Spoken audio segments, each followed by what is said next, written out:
Um, within less than a year, I really felt like the Lord was telling me to go to Lexington Theological Seminary, which at that time, some people told me that it's in danger of closing.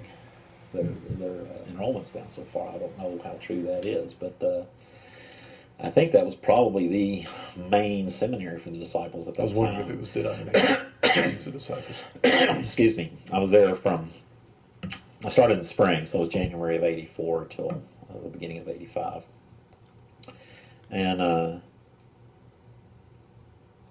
I went in, and I had no desire to be a pastor, but the Lord was telling me to go there.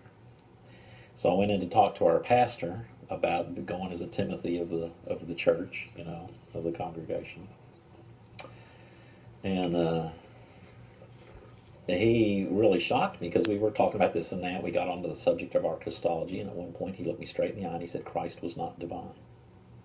And I was literally speechless. I was so shocked I didn't know what to say. And the conversation ended shortly after that. But from that point on, I started to listen to his sermons much more closely. As liberal as that congregation was, he couldn't say that from the pulpit and get away with it. Yeah. But I started to listen much more for what he didn't say than for what he did say. And the preaching had always been much more about Christ as our good example, and lots of quotes from Harry Emerson Fosdick, who's one of his favorites. And then I went to the seminary and I enrolled, and the dean asked me, "Why are you here?" I said, "I have no idea, except the Lord told me to come." He said, "Okay." So to his credit, that was good enough. I spent a year there. Was the seminary of the mindset of your pastor? Yeah, pretty much. I was wondering.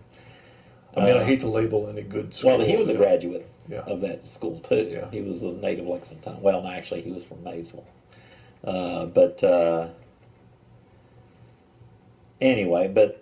Certainly not everybody. Right. Not all the faculty. But again, where the scriptures speak, we speak. Where the scriptures are silent, we are silent.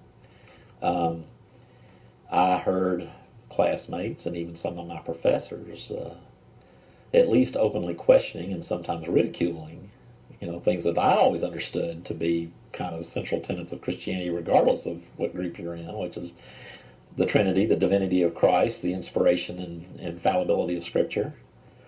And there's a small group of us more orthodox students that would meet regularly in the second floor student lounge going, "Oh my God, did you hear what Professor so-and-so said today?" It's like, scandalized terribly. Really, truly were, It was fairly traumatic, but